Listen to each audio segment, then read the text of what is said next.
आप सभी का हमारे YouTube चैनल एंजल क्लासेज में हार्दिक अभिनंदन है। My self Poonam भूकर। हम आपको इस चैनल के माध्यम से ज्योग्राफी के बिल्कुल शॉर्ट में टॉपिक्स करवाते हैं और इसके अलावा हम आपको शॉर्ट्स में नोट्स भी तैयार करवाते हैं।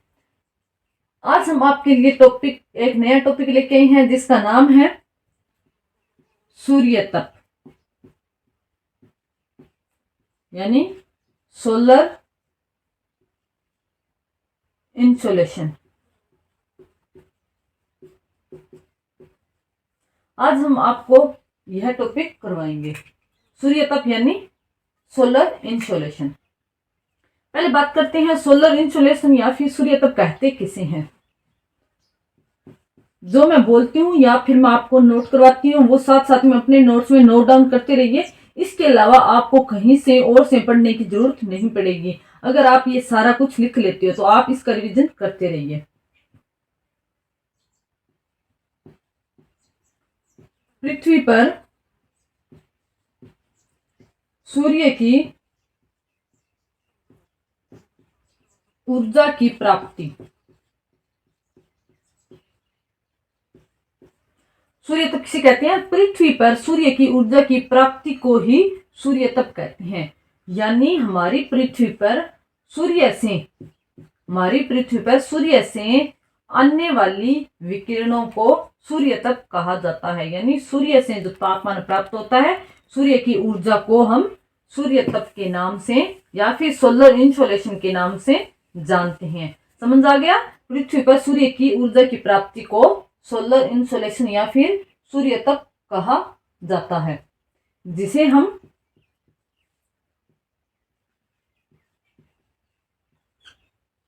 वाट पर स्क्वायर मीटर के रूप में मापते हैं। ठीक है, किसके रूप में मापते हैं? जिसे जो हम प्राप्त करते हैं, यानी हम रिसीव किस रूप में करते हैं? रिसीव सूर्य से वाट पर मीटर स्क्वायर, यानी यह एरिया है 1 मीटर 1 मीटर 1 मीटर 1 मीटर, यानी इतने एरिया में कितने वाट सूर्य की ऊर्जा आ रही है उसे हम वाट पर मीटर स्क्वायर कहते हैं। समझ आ गया? यानी 1 स्क्वायर मीटर क्षेत्र है, उसकी लंबाई चौड़ाई 1 मीटर है और उस पर कितने वाट ऊर्जा आ रही है, जिसे हम सूर्य की ऊर्जा आ रही है उसे हम रिसीव करते हैं। किसे? वाट पर मीटर स्क्वायर के रूप में रिसीव करते हैं। ठीक है, अब हम बात करते हैं जो सूर्य तप आता है, यानी सूर्य की किरणों की गति कितनी है। ठीक है, इसकी गति है, यहां पर लिखती हूं,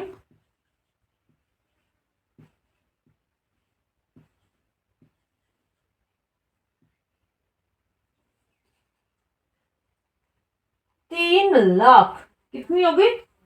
3 लाख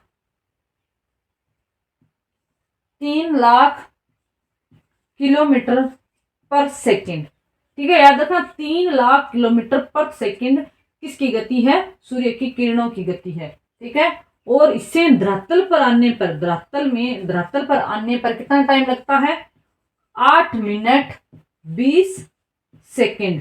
ठीक है, याद रखना सूर्य की किरणों को धरातल पर आने में 8 मिनट 20 सेकंड का समय लगता है। यानी क्योंकि पृथ्वी और सूर्य के बीच लगभग 150 मिलियन दूरी है, 150 मिलियन किलोमीटर की दूरी है, जिसे पार करने में 8 मिनट 20 सेकंड का समय लगता है। और उसकी गति क्या है? 3 लाख किलोमीटर पर सेकंड। किसकी गति है? सूर्य की किरणों की गति है। समझ आ गई आपको बात? पृथ्वी पर सूर्य की ऊर्जा की प्राप्ति को सूर्य तप कहते हैं। इसे हम रिसीव किस रूप में करते हैं? वाट पर मीटर स्क्वायर के रूप में रिसीव करते हैं। और सूर्य की किरणों की गति कितनी है? 3 लाख किलोमीटर पर सेकंड है और पृथ्वी पर आने में 8 मिनट 20 सेकंड का समय लगता है।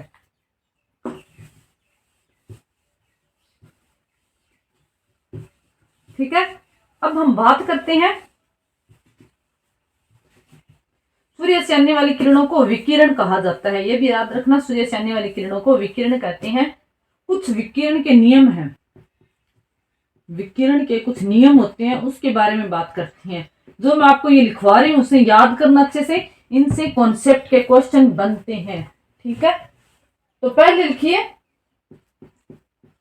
सभी वस्तुएं यानी सभी ऑब्जेक्ट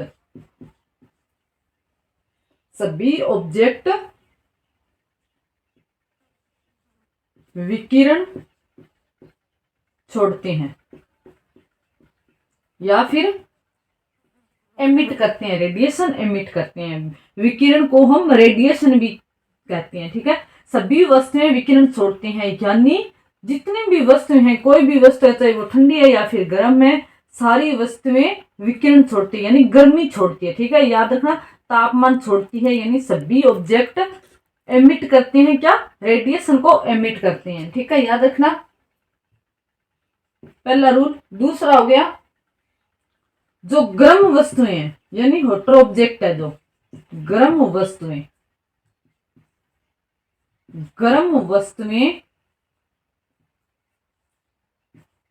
ठंडी वस्तुओं की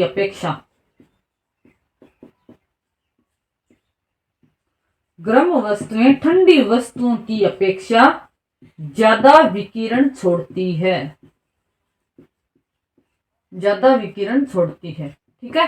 याद रखना, यानी जो हॉटर ऑब्जेक्ट है कूलर ऑब्जेक्ट से ज्यादा एमिट करते हैं रेडिएशन को, ठीक है। याद रखना, गर्म वस्तुएं ठंडी वस्तुओं की अपेक्षा ज्यादा विकिरण छोड़ती हैं, क्योंकि जब कोई भी, मतलब देखिए, एक ये ऑब्जेक्ट है, एक ऑब्जेक्ट है, ठीक है। ये हॉट है और ये कूलर है, ठीक है, यानी ये गर्म है और ये ठंडा है, ठीक है। तो अगर इसके पास तापमान ऑलरेडी ज्यादा है क्योंकि ये गर्म है, इस कारण ये अगर इसके पास ज्यादा है तापमान, तो इसका मतलब है ये विकिरण क्या छोड़ेगा, ज्यादा छोड़ेगा, ठीक है। ये विकिरण ज्यादा छोड़ेगा। ये पहले से इसका तापमान कम है, ये ठंडी है, तो ये विकिरण तो छोड़ेगा यानी तापमान तो छोड़ेगा, लेकिन ये इसकी अपेक्षा कम छोड़ेगा, ठीक है। तो ज्यादा कौन छोड़ता है, जो गर्म ऑब्जेक्ट होता है, ठीक है। याद रखना। अब अगला क्वेश्चन है, अगला रूल, नेक्स्ट रूल है वस्तुएं जो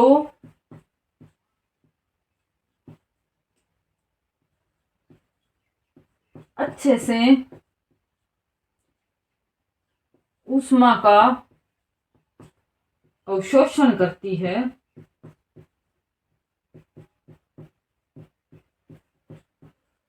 अच्छे से या फिर ज्यादा ऊष्मा का अवशोषण करती है, वो ज्यादा विकिरण छोड़ती है।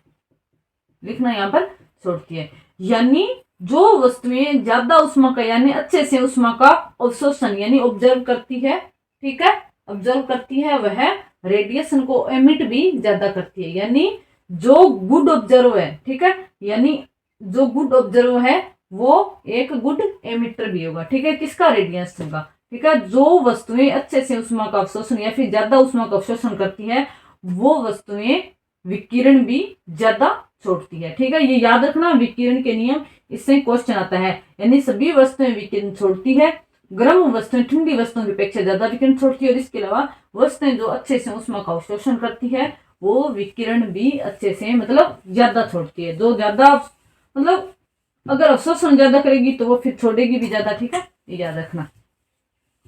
समझ आ गया आपको। अब आगे हम बात करते हैं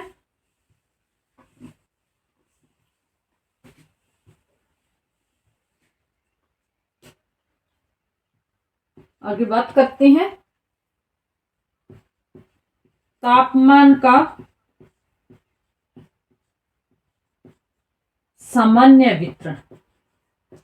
तापमान के बारे में बात करते हैं, तापमान का एक सामान्य वितरण के बारे में बात करते हैं, ठीक है। आपको मैं डायग्राम के द्वारा समझा रही हूं, ठीक है।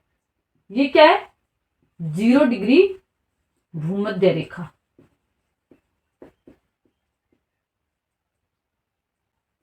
और ये है 23.5 डिग्री उत्तरी अक्षांश रेखा यानी कर्क रेखा, और ये है 23.5 डिग्री दक्षिणी अक्षांश रेखा यानी मकर रेखा, ठीक है। मैंने आपको बताया था एक दिन अभी पिछली क्लास में बताया था कि 23.5 डिग्री उत्तरी अक्षांश से 23.5 डिग्री दक्षिण अक्षांश तक हम इस क्षेत्र को उष्ण कटिबंध के नाम से जानते हैं, उष्ण कटिबंध के नाम से जानते हैं। ठीक है, यानी उष्ण कटिबंध का मतलब क्या है? उष्ण यानी गर्म, यानी यह प्रदेश एक गर्म प्रदेश है, यानी यहाँ पर ऊष्मा की प्राप्ति ज्यादा होगी। ठीक है, यहाँ सूर्य जो 23.5 डिग्री उत्तर से 23.5 डिग्री दक्षिण तक सीधा चमकता है, उससे ऊपर सूर्य की किरणें तिरछी पड़ती है, सीधी यानी लंबवत नहीं चमकता है। ठीक है, तो याद रखना जो 23.5 डिग्री उत्तरी से 23.5 डिग्री दक्षिण अक्षांश है, यहाँ पर सूर्य की किरणें सीधी चमकती है, इस कारण यहाँ पर तापमान क्या होगा? ज्यादा होगा। समझ आ गया? पहला तो ये है कि जहां पर सूर्य की किरणें सीधी यानी लंबवत पड़ेगी वहां पर तापमान क्या होगा? ज्यादा होगा। ठीक है, तो तापमान ज्यादा कहाँ होता है? 23.5 डिग्री उत्तरी अक्षांश से 23.5 डिग्री दक्षिण अक्षांश के बीच तापमान ज्यादा होता है। ठीक है, हम इसे इस तरह से समझ सकते हैं। आप ये डायग्राम भी बना लीजिए साथ में।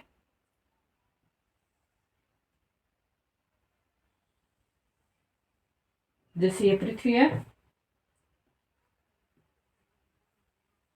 ये 0 डिग्री, 23.5 डिग्री उत्तरी अक्षांश, 23.5 डिग्री दक्षिण अक्षांश। आप इसे 23.5 नहीं, आप इसे हम इसे 30 डिग्री लिखते हैं, क्योंकि 30 डिग्री तक सूर्य की किरणों का प्रभाव ज्यादा रहता है। ठीक है, हमने 30 डिग्री लिखते हैं यहाँ पर साउथ और यहाँ पर नॉर्थ। यहाँ पर 60 लिखते हैं, 60 डिग्री नॉर्थ, और यहाँ पर लिखते हैं 60 डिग्री साउथ। यहाँ पर 90 डिग्री नॉर्थ, यहाँ पर 90 डिग्री साउथ। ठीक है, अब हम बात करते हैं सबसे ज्यादा किरणें कहां पड़ेगी सीधी? ज्यादा, क्योंकि यहाँ पर आपको पता होगा भूमध्य रेखा पर सूर्य एक वर्ष में 2 बार सीधा चमकता है। ठीक है, एक वर्ष में 2 बार सीधा चमकता है, जिसे हम क्या कहते हैं? विषुव कहते हैं। ठीक है, तो यानी यहाँ पर कितने प्रतिशत सूर्य की रोशनी प्राप्त होगी? 100%। ठीक है, कितना? 100% होगा। ठीक है, 30 डिग्री पर होगा 87%, 87%। ठीक है, और उसके बाद हम बात करते हैं 60 डिग्री नॉर्थ पर प्राप्त होगा 50 डिग्री परसेंट, 50 डिग्री नहीं 50%, और यहाँ पर भी 50%। ठीक है, और 90 डिग्री पर कितना होगा? 0%, यानी यहाँ पर सूर्य का प्रकाश प्राप्त नहीं होगा। ठीक है, याद रखना कि 0 डिग्री पर कितना होता है? 100% मिलता है सूर्य का प्रकाश, यानी सूर्य की रोशनी, यानी सूर्य से ऊष्मा। ठीक है, सूर्य की ऊर्जा कितनी मिलती है? 0 डिग्री पर 100%, और तापमान भी 100%।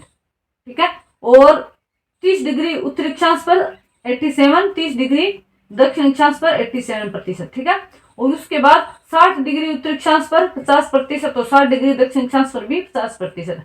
इसके अलावा 90 डिग्री यानी उत्तरी ध्रुव और दक्षिण ध्रुव पर 0%, यानी सूर्य की रोशनी यानी सूर्य की ऊर्जा प्राप्त नहीं होती है। अगर होती है तो बहुत ज्यादा कम होती है। ठीक है, समझ आ गया? आप इस डायग्राम को अच्छे से बना लेना।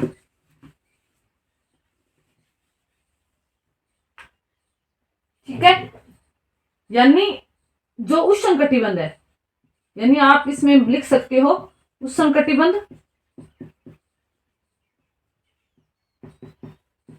2 नंबर पर शीतोष्ण, 3 नंबर पर शीत।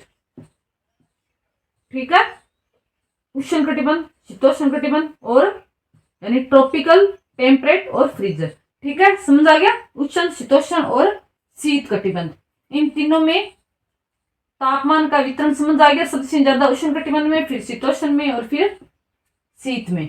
ठीक है, सबसे ज्यादा जो ऊष्मा है वो उष्ण कटिबंध ग्रहण करेगा सूर्य की, और सबसे कम कौन करेगा? पोलर रीजन यानी शीत कटिबंध। ठीक है, इसी कड़ी में हम आपको बताते हैं कालिक वितरण बताते हैं। तापमान का सामान्य वितरण में कालिक वितरण बताते हैं। ठीक है,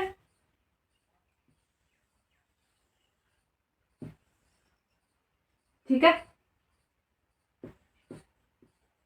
आप इस और लिखिए सबसे गर्म, इस और लिखिए सबसे ठंडा। ठीक है, उत्तरी गोलार्ध, दक्षिणी गोलार्ध। ठीक है, सबसे पहले हम बात करते हैं सबसे गर्म महीना, यानी पूरे साल का उत्तरी गोलार्ध में सबसे गर्म महीना कौन सा होगा और दक्षिणी गोलार्ध में सबसे गर्म महीना कौन सा होगा। ठीक है, दोनों में ध्यान रखना। अब बात करते हैं पहले उत्तरी गोलार्ध की सबसे गर्म महीने की। आपको पता होगा उत्तरी गोलार्ध में कौन सी है, कर्क रेखा। और कर्क रेखा पर सूर्य सीधा कब चमकता है, कितनी तारीख को, 21 जून को। और वही 21 जून ही उत्तरी गोलार्ध में, याद रखना 21 जून उत्तरी गोलार्ध में सबसे बड़ा दिन होता है और दक्षिण गोलार्ध में सबसे छोटी रात। सबसे बड़ी रात नहीं, यहाँ पर सबसे बड़ा दिन और सबसे छोटी रात, और यहाँ पर सबसे लंबी रात और सबसे छोटा दिन। समझ आ गया, 21 जून को। ठीक है, यानी हम लिख सकते हैं उत्तरी गोलार्ध में सबसे गर्म महीना कौन सा होगा, जुलाई होगा। वैसे क्योंकि वो 21 जून होता है ना, तो सबसे गर्म महीना याद करना है, जुलाई होगा ना कि जून होगा। ठीक है, याद रखना। और दक्षिणी गोलार्ध में सबसे गर्म महीना, यानी जब सूर्य मकर रेखा पर होगा, और सूर्य मकर रेखा पर कब होता है, 22 दिसंबर को। ठीक है, सबसे कब होता है, 22 दिसंबर को होता है। ठीक है, तो यहाँ पर यानी 22 दिसंबर है, यानी लास्ट आ गया, तो हम क्या लिखेंगे यहाँ पर, जनवरी। दिसंबर नहीं लिखेंगे, जनवरी गर्म होता है। ठीक है, याद रखना सबसे गर्म महीना उत्तरी गोलार्ध में जुलाई का होता है और सबसे गर्म महीना दक्षिणी गोलार्ध में जनवरी का होता है। समझ आ गई बात। अब बात करते हैं सबसे ठंडा महीना उत्तरी गोलार्ध में। सबसे ठंडा मतलब सर्दी कब होती है हमारे यहाँ, दिसंबर जनवरी में, क्योंकि जब सूर्य मकर रेखा पर होगा तो हमारे यहाँ क्या होगी, सर्दी होगी। ठीक है, तो जब यहाँ पर सबसे गर्म महीना जनवरी है तो हमारे यहाँ सबसे ठंडा महीना कौन सा होगा, जनवरी का। और जब उत्तरी गोलार्ध में सबसे गर्म महीना जुलाई है तो दक्षिणी गोलार्ध में सबसे ठंडा महीना जुलाई। समझ आ गई बात आपको। सबसे गर्म महीना उत्तरी गोलार्ध में जुलाई और दक्षिणी गोलार्ध में जनवरी। सबसे ठंडा महीना उत्तरी गोलार्ध में जनवरी और सबसे ठंडा महीना दक्षिणी गोलार्ध में जुलाई होगा। ठीक है, आप इस तरह से लिख लेना और इसे याद करना, क्योंकि ये यहाँ से क्वेश्चन सीधा आता है कि उत्तरी गोलार्ध में कौन सा महीना सबसे ठंडा और कौन सा महीना सबसे गर्म है। इस तरह से क्वेश्चन आता है। ठीक है, अब याद रखना।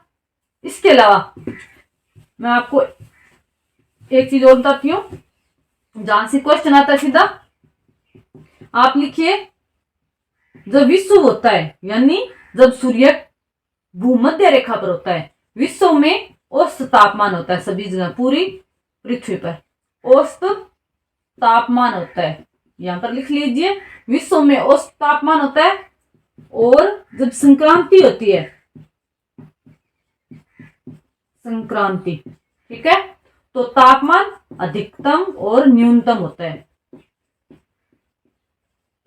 थोड़ा सा मैं आपको बता देती हूं, ये पृथ्वी है, ये भूमध्य रेखा है, कर्क रेखा है और मकर रेखा है। जब सूर्य विश्व होता है, यानी जब विश्व होता है तो सूर्य कहाँ होता है, भूमध्य रेखा पर होता है। जब सूर्य यहाँ होगा तो सभी जगह एक समान, लगभग एक समान तापमान होगा, यानी औसत तापमान होगा। लेकिन जब संक्रांति होती है, यानी कर्क रेखा पर होता है या फिर भूमध्य रेखा मकर रेखा पर होगा, ठीक है, जैसे कर्क रेखा पर है तो यहाँ पर तापमान अधिकतम और यहाँ पर न्यूनतम होगा। और इसी तरह जब मकर रेखा पर सूर्य होगा, यहाँ पर तापमान अधिकतम और यहाँ पर तापमान न्यूनतम होगा। समझ आ गई बात कि जब विश्व होता है तो औसत तापमान होता है, लेकिन जब संक्रांति होती है अधिकतम और न्यूनतम तापमान होता है।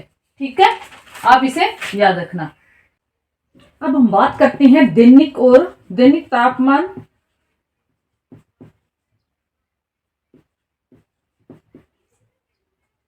और वार्षिक तापमान। दैनिक तापमान और वार्षिक तापमान, इसके बारे में बात करते हैं। ठीक है, जैसे दैनिक तापमान है, दैनिक तापमान कब ज्यादा होगा, दिन में ज्यादा रात में कम। ये तो नॉर्मल सी बात है, सबको पता है, ठीक है। दिन में ज्यादा क्यों? क्योंकि सूर्य की रोशनी सीधी आती है, और रात में कम होता है। क्यों? क्योंकि सूर्य का प्रकाश सीधा नहीं होता है, डायरेक्ट गर्म नहीं होता है, और पार्थिव विकिरणों की सहायता से इनडायरेक्टली गर्म होता है, ठीक है। तो लेकिन अब बात करते हैं, जैसे एक तो है महाद्वीप, महाद्वीप है, और एक है महासागर, ठीक है। एक महाद्वीप है, महासागर है। तो आप बात करते हैं महासागर और महाद्वीप में दैनिक तापमान में अंतर पाया जाता है। महासागर और महाद्वीप में दैनिक तापमान में अंतर पाया जाता है, ठीक है। जैसे सबसे ज्यादा इस तरह से क्वेश्चन आता है कि सबसे ज्यादा दैनिक तापमान कहाँ ज्यादा होता है? दिन में, मतलब वैसे तो ज्यादा दिन में होता है, रात में कम होता है, लेकिन फिर भी जो महाद्वीप का आंतरिक भाग है, महाद्वीप का जो आंतरिक भाग है, वहां पर उच्च तापमान होता है, और बाकी एरिया के बजाय, ठीक है। उच्च तापमान कहाँ मिलेगा हमें? उच्च या फिर निम्न तापमान, ठीक है, दोनों ही कहाँ मिलेगा? हमें मिलेगा जो महासागर नहीं, महाद्वीप के आंतरिक भाग में। उसका कारण क्या है? महाद्वीपीयता। महाद्वीपीयता, ये महाद्वीपीयता क्या है, इसके बारे में बात करते हैं। यानी आपको पता होगा, एक होता है जलभाग और स्थलभाग। जलभाग जल्दी गर्म और ठंडा नहीं होता है, लेकिन इसके बजाय स्थलभाग जल्दी गर्म हो जाता है और जल्दी ठंडा हो जाता है। और स्थलभाग तो मतलब जलभाग है, वो न तो जल्दी गर्म होगा, न जल्दी ठंडा होगा। इस कारण इसका तापमान न तो ज्यादा कम होगा, न ही ज्यादा होगा, उच्च तापमान होगा, ठीक है। लेकिन अब महाद्वीप का आंतरिक भाग क्यों होगा? क्योंकि ये जो एरिया होगा, ये महासागर के टच में होगा, यानी महासागर के नजदीक होगा। इस कारण इस पर महासागर का प्रभाव होगा, जिस कारण यहाँ का तापमान ज्यादा उच्च और निम्न नहीं हो पाता है, उच्च और निम्न नहीं हो पाता है। इस कारण महाद्वीप का जो आंतरिक भाग है, वहां पर तापमान है जो ज्यादा और कम मिलेगा। समझा के बाद महाद्वीपीयता क्या है? महाद्वीपीयता है यानी महाद्वीप का प्रभाव जो कहाँ होगा? महाद्वीप के आंतरिक भाग में, ठीक है। समझ आ गई बात? इसी तरह से वार्षिक तापमान भी महाद्वीप के आंतरिक भाग में कम और ज्यादा होता है। इसका कारण भी मैंने बता दिया, जिस तरह से दैनिक होता है सेम वही वार्षिक होगा। सीधी सी बात है कि महाद्वीप यानी स्थल भाग जल्दी गर्म और जल्दी ठंडा हो जाता है, जिस कारण यहाँ पर तापमान ज्यादा और कम मिलेगा, ठीक है।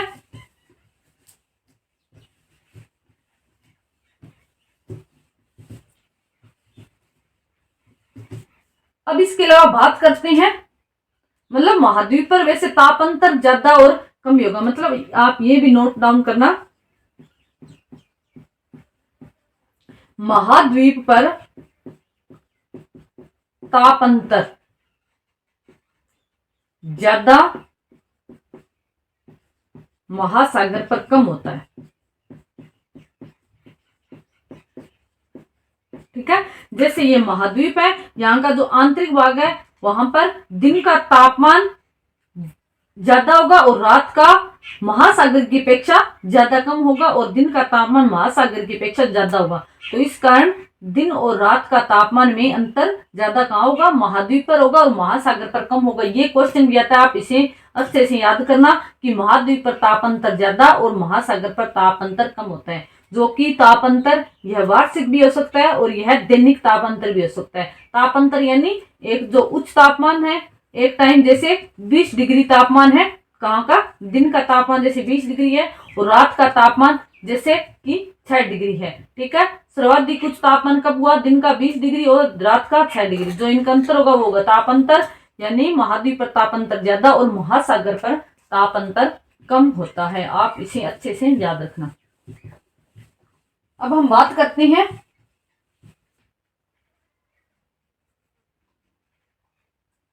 इसके अलावा जो तापमान होता है उस पर, पहले मैं आपको थोड़ा सा समझाती हूँ। जैसे ये महाद्वीप है और इसके साथ में महासागर है, इस तरह से पूरा ये महासागर है, ठीक है। आपको पता होगा कि महासागर में जल धाराएं चलती है, महासागर में बड़ी धाराएं चलती रहती है, ठीक है। जैसे कि ये भूमध्य रेखा है, ठीक है। यहां से हम आपको महासागरीय धाराओं का एक अलग टॉपिक करवाएंगे, उसके बारे में अच्छे से आपको याद करेंगे, कौन सी गर्म जलधारा है, कौन सी ठंडी जलधारा है, बहुत ही अच्छे तरीके से आपको याद कराएंगे। और आपको अगर आप एक बार अच्छे से पढ़ोगे और रिविजन करोगे तो आपको अच्छे से सारी जल धाराएं याद हो जाएगी। आप गर्म और ठंडी में कंफ्यूज कभी नहीं होंगे। ठीक है, तो ये जल धारा चलती है। ठीक है, यहाँ से स्टार्ट होती है और यहाँ पर ये पूरा यहाँ से चलती है, यहाँ पर इस तरह से याद रखना, जल धाराएं हमेशा इस तरह से चलती है। ठीक है, जिससे दक्षिणी गोलार्ध में इस तरह से, फिर इस तरह से, जितने भी महासागर है सभी में इसी तरह से चलती है।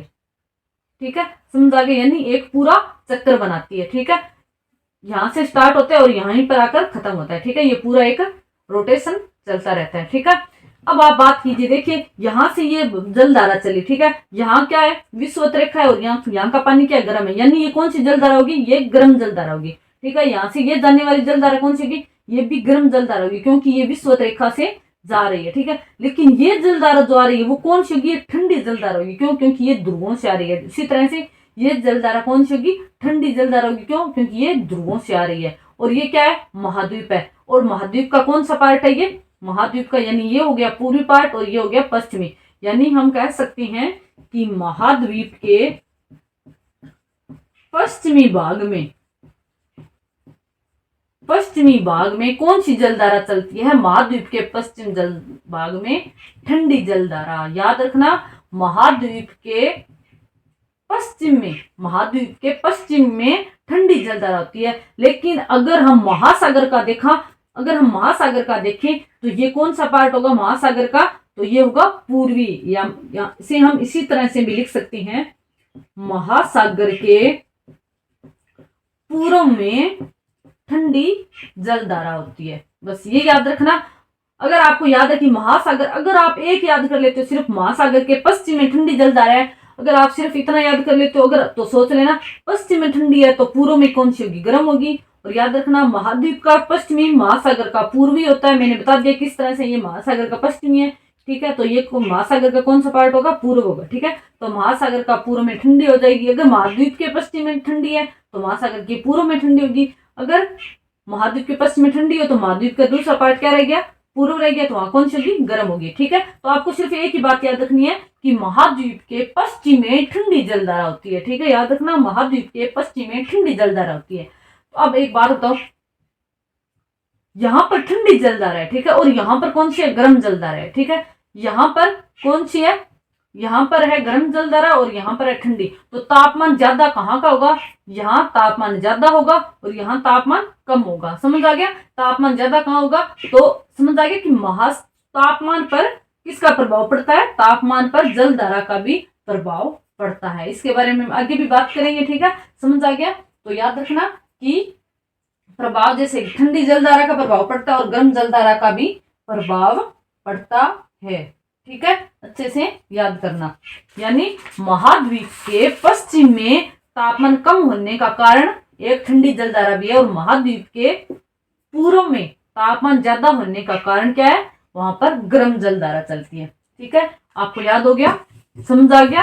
अगर आपको कुछ समझ नहीं आ रहा है तो हमें कमेंट करके बताना। और इसके अलावा हमारा एक टेलीग्राम चैनल भी है जिसका लिंक आपको डिस्क्रिप्शन में मिल जाएगा, उसे आप ज्वाइन करना। और इसके अलावा अगर आपको कुछ भी डाउट हो तो आप हमें वहां पर कमेंट कर सकते हो, मैसेज कर सकते हो, और कुछ भी अगर आप जानना चाहते हो तो हमसे पूछ सकते हो।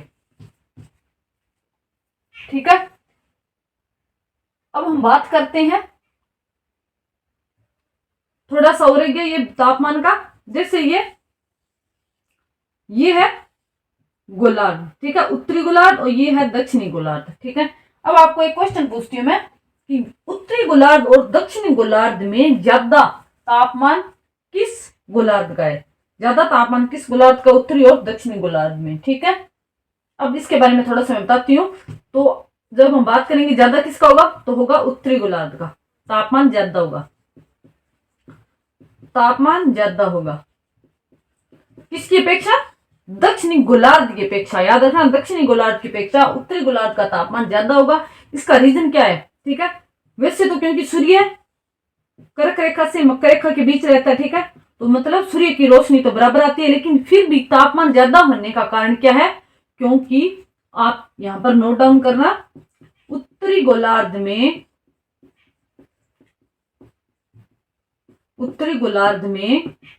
स्थलीय भाग ज्यादा है। किसकी अपेक्षा? दक्षिणी गोलार्ध की अपेक्षा। बस इसका यही रीजन है कि तापमान ज्यादा होने का कारण क्या है? उत्तरी गोलार्ध में स्थलीय भाग ज्यादा है और दक्षिणी गोलार्ध में जलीय भाग ज्यादा है। ठीक है, आप इसे ये भी लिखना कि दक्षिणी गोलार्ध में जलीय भाग ज्यादा है, जिस कारण मैंने अभी आपको बताया कि स्थलीय भाग जल्दी गर्म और जल्दी ठंडा हो जाता है। इसी कारण उत्तरी गोलार्ध का तापमान ज्यादा और यहीं पर ठंडा भी ज्यादा होगा। ठीक है, कम तापमान भी होगा और यहाँ पर ज्यादा भी होगा। इसकी बजाय दक्षिण गोलार्ध की। समझ आ गया क्यों है? क्योंकि उत्तरी गोलार्ध में स्थलीय भाग ज्यादा है और दक्षिण गोलार्ध में जलीय भाग ज्यादा है। तो आप इसे अच्छे से याद रखना कि इनका रीजन क्या है। ठीक है, अब हम बात करते हैं समताप रेखा की। आपको तापमान का वितरण तो समझ आ गया होगा। सामान्य वितरण किस तरह से है, कहां पर ज्यादा होगा कहां पर कम होगा। ठीक है, अब बात करते हैं समताप रेखा की।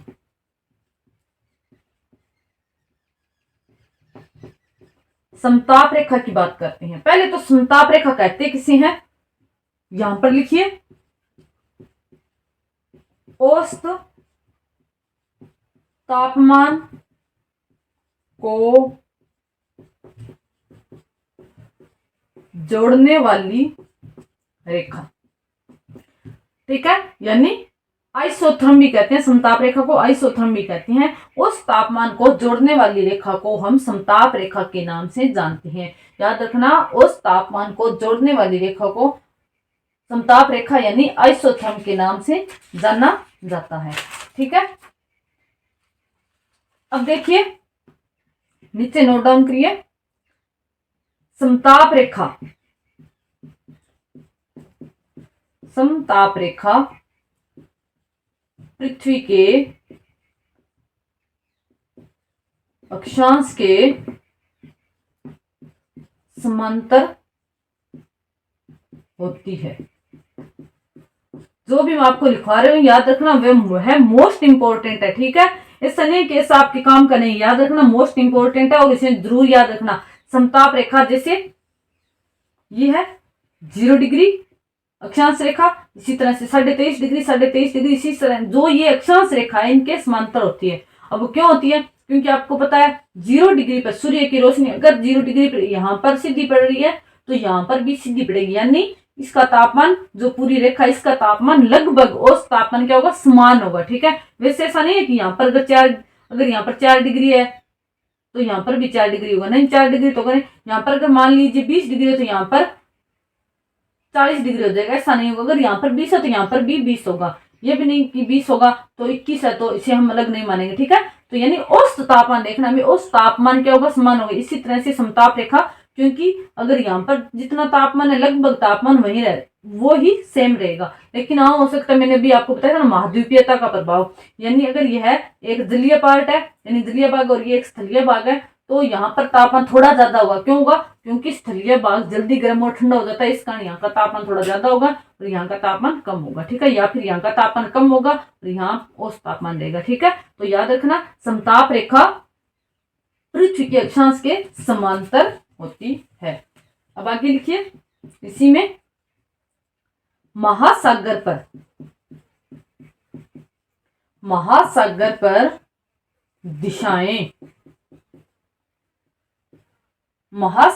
दिशाएं अलग होती है। महासागर पर ये दिशाएं क्या होती है, अलग होती है। ठीक है, सिर्फ ये जो है ना समताप रेखा पर अक्षांश के समांतर कहां पर होती है, जो है स्थलीय भाग। लेकिन महासागर पर दिशाएं अलग होती है, जो कि होती है उत्तर से दक्षिण या फिर दक्षिण से उत्तर। ठीक है, दक्षिण से उत्तर होती है या फिर उत्तर से दक्षिण होती है। ठीक है, समझ आ गई बात? याद रखना महासागर पर दिशाएं अलग होती है। महाद्वीप वैसे समताप रेखा पृथ्वी के अक्षांश के समांतर होती है। उस तापमान को जोड़ने वाली रेखा को समताप रेखा यानी आइसोथर्म के नाम से जाना जाता है। इसके बारे में हम थोड़ा और बात करते हैं आगे।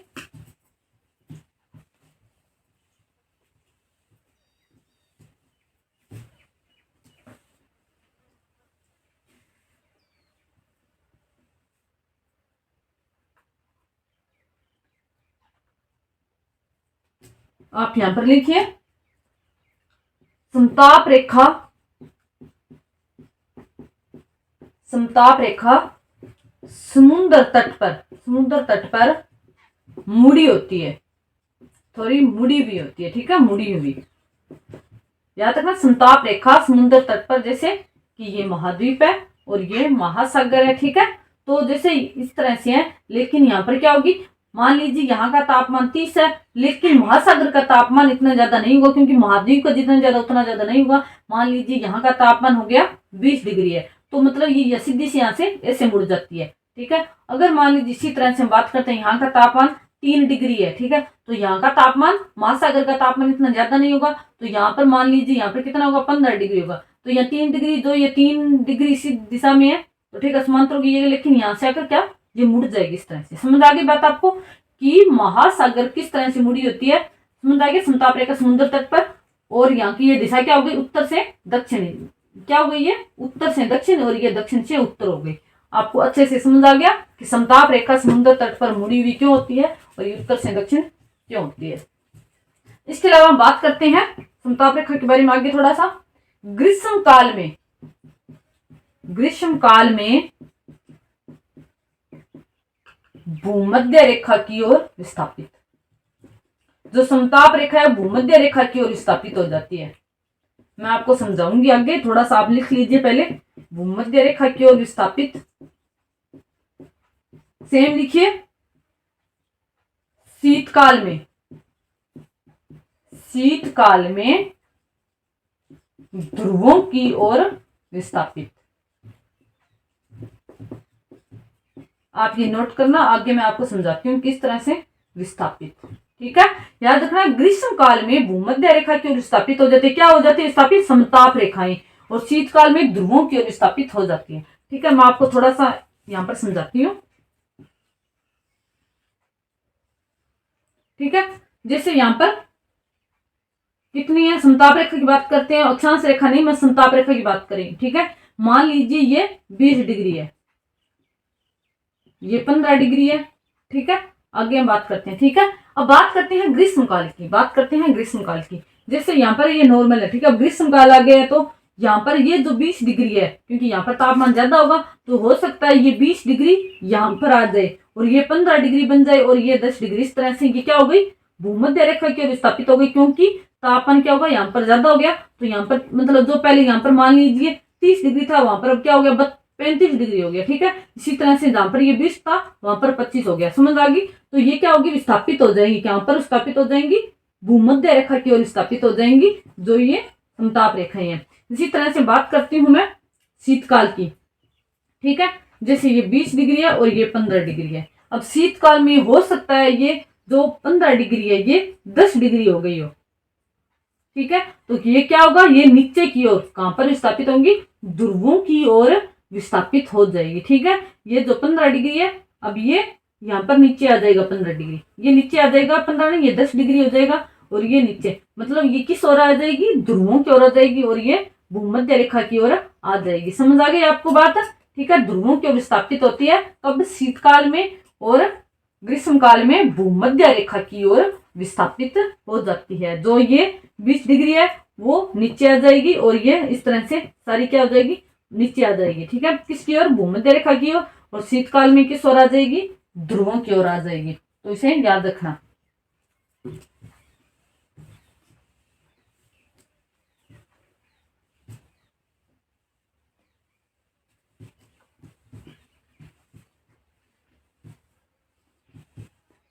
आपको शायद अच्छे से समझ आ गया। अगर आपको समझ नहीं आ रहा है तो हमें कमेंट करना, और हम आपको आगे भी इस बारे में करवाएंगे। अब थोड़ा सा मैं करवा देती हूँ। इसके अलावा जो है सूर्य तप को प्रभावित करने वाले कारक, यहां पर लिखिए, सूर्य तप को प्रभावित करने वाले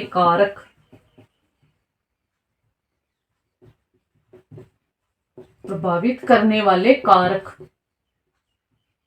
पहला लिखिए अक्षांश।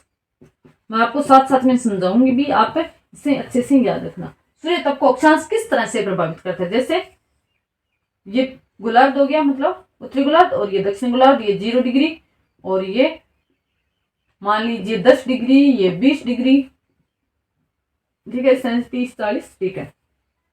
अब अक्षांश किस तरह से प्रभावित करता है? आपको पता होगा जो निम्न अक्षांश है यानी जो 0 डिग्री से स्टार्ट होता है वहां पर सूर्य की रोशनी, मतलब सूर्य सीधा चमकता है, लंबवत चमकता है, जिस कारण यहाँ का तापमान क्या होगा, ज्यादा होगा, ठीक है। और जो ध्रुवों पर है यानी उच्च अक्षांश है वहां पर तापमान क्या होगा, कम होगा। समझाइए अक्षांश किस तरह से प्रभावित करता है सूर्य तप को, यानी निम्न अक्षांश पर सूर्य तप ज्यादा और उच्च अक्षांशों पर सूर्य तप कम होने के कारण तापमान ज्यादा कहाँ होगा, निम्न अक्षांशों पर, और उच्च अक्षांशों पर तापमान कम होगा। समझ आ गई आपको बात कि निम्न अक्षांशों पर सूर्य तप ज्यादा प्राप्त होने के कारण तापमान क्या होगा, ज्यादा होगा, ठीक है, और उच्च अक्षांशों पर तापमान कम होगा। दूसरी बात करते हैं अगले पॉइंट के बारे में, ऊंचाई।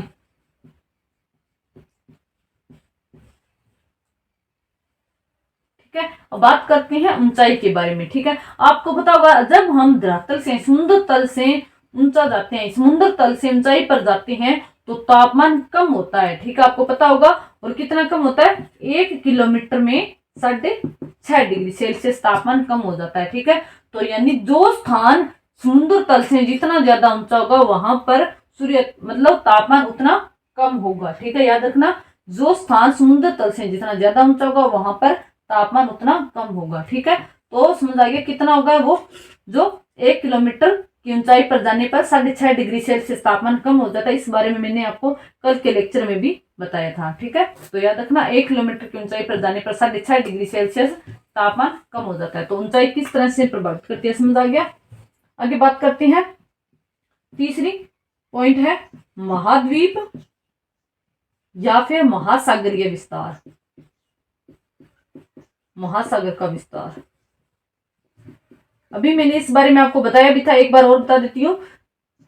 एक ये हो गया समुद्र और ये हो गया महाद्वीप। ठीक है, आपको पता होगा कि जो स्थल होता है मतलब स्थलीय भाग जलीय भाग की अपेक्षा अधिक जल्दी गर्म और ठंडा हो जाता है, और जल न तो जल्दी गर्म होता है न जल्दी ठंडा होता है। इस कारण जहां पर महाद्वीपीय भाग होगा वहां पर तापमान ज्यादा और कम होगा। ठीक है, लेकिन महासागर का जो पार्ट है वहां पर तापमान औसत तापमान बना रहता है, ना तो वहां का तापमान ज्यादा हो पाता है ना ही वहां का तापमान कम हो पाता है। जैसे मान लीजिए मैं आपको समझाती हूँ किस तरह से, जैसे यहाँ पर मतलब ये जल है, यहाँ पर तापमान सूर्य की रोशनी सीधी पड़ रही है दिन में। ठीक है, मान लीजिए यहाँ का तापमान हो गया 25 डिग्री हो गया। ठीक है, 25 डिग्री सेल्सियस तापमान हो गया है। अब यहाँ पर मतलब जब इसने गर्म होना शुरू किया, मतलब नीचे तक पूरा गहराई तक गर्म होना शुरू किया, इतने में क्या हो गया, शाम हो गई और सूर्य की रोशनी डायरेक्ट रोशनी मिलनी बंद हो गई। ठीक है, तो ये गर्म ज्यादा नहीं होगा। अब वहां पर सूर्य की रोशनी नहीं मिल रही है तो क्या होगा, ये ठंडा होना स्टार्ट होगा। जब इसने मान लीजिए यहाँ का तापमान 20 हो गया, जब इसने ठंडा होना स्टार्ट किया इतने में क्या हुआ, दूसरा दिन आ गया, सूर्योदय हो गया, वापिस से ये फिर वापिस से गर्म होने लगता है। न तो इस तरह से पूरी तरह ठंडा हो पाता है, न पूरी तरह से ये गर्म हो पाता है। इस कारण महासागर पर तापमान औसत बना रहता है, जबकि महाद्वीप पर क्या है, मतलब महाद्वीप का जो पार्ट है यानी स्थलीय भाग जल्दी से गर्म और जल्दी से ठंडा हो जाता है। इस कारण यहाँ पर तापमान, तभी आपने देखा होगा कि रेगिस्तान होता है, जहां पर रेगिस्तान में मतलब तापमान, जैसे दिन का तापमान यहाँ पर 35 डिग्री है, और वहीं आपने देखा होगा कि रात को इतनी सर्दी पड़ती है, यहाँ का तापमान 10 से 5 डिग्री, 5 से 10 डिग्री तक हो जाता है, या फिर इससे भी नीचा चला जाता है कई बार। ठीक है, तो यहाँ पर क्या है कि जो स्थलीय भाग है, क्योंकि यहाँ पर आपको पता होगा रेत बहुत ज्यादा जल्दी गर्म और जल्दी ठंडी हो जाती है। ठीक है, समझ आ गया महाद्वीपीय और महासागरीय विस्तार के बारे में। इसके अलावा चौथा पार्ट है, चौथा है कि महासागरीय धाराओं का प्रभाव। महासागरीय धाराओं का प्रभाव मैंने आपको बताया था अभी थोड़ी देर पहले, महासागरीय धाराओं का प्रभाव किस तरह से पड़ता है। ठीक है, आपको याद होगा। ठीक है, तो उसे याद रखना। आगे हम थोड़ा सा और बात कर लेते हैं। पहले अक्षांश समझ आ गया, ऊंचाई आ गया, महाद्वीप और महासागरीय विस्तार समझ आ गया, महाद्वीपीय धाराओं का प्रभाव क्या रहता है वो भी समझ आ गया। अब थोड़ा सा मैं आपको कुछ फैक्ट लिखवाती हूँ, आप उसे याद रखना। ठीक है, पहला लिखिए इथोपिया। इथोपिया के जो डलोल क्षेत्र है, इथोपिया का जो डलोल क्षेत्र है वहां पर औसत तापमान सर्वाधिक रहता है। कितना रहता है? 35 डिग्री सेल्सियस। याद रखना, इथोपिया के डलोल में औसत तापमान सर्वाधिक रहता है। कितना रहता है? 35 डिग्री सेल्सियस। ये क्वेश्चन सीधा आ सकता है फैक्ट के रूप में। ठीक है, आगे बात करती हूं। जो अंटार्कटिका का वोस्टक है, अंटार्कटिका का वोस्टक, वहां पर न्यूनतम तापमान रहता है, सबसे कम न्यूनतम तापमान रहा है कितना? -87.5 डिग्री सेल्सियस। सबसे कम तापमान कहां पर दर्ज किया गया है? अंटार्कटिका के वोस्टक में। ठीक है, अंटार्कटिका के वोस्टक में कितना? -87.5 डिग्री सेल्सियस। इसके अलावा एक फैक्ट और लिखिए, लीबिया का अल अजीजिया, लीबिया का अल अजीजिया जो क्षेत्र है वहां पर सर्वाधिक तापमान 58 डिग्री सेल्सियस दर्ज किया गया है। ठीक है, याद रखना, लीबिया के अल अजीजिया में 58 डिग्री सेल्सियस तापमान सर्वाधिक दर्ज किया गया है। सर्वाधिक न्यूनतम कहां पर है? सबसे कम -87.5 डिग्री सेल्सियस अंटार्कटिका के वोस्टक में, और इथोपिया के डलोल में औसत सर्वाधिक तापमान रहता है जो कि है 35 डिग्री सेल्सियस। ठीक है, आपको समझ आ गया ये टॉपिक। इसके बारे में हम अगली क्लास में बात करेंगे। एक तो हम बात करेंगे तापमान व्युत्क्रम या फिर ताप प्रतिलोमन के बारे में, और उसके बाद हम ऊष्मा बजट और इसके अलावा और भी टॉपिक के बारे में बात करेंगे। अगर आपको हमारी क्लास अच्छी लगी हो तो हमारे चैनल को सब्सक्राइब करें, लाइक करें, शेयर करें। धन्यवाद।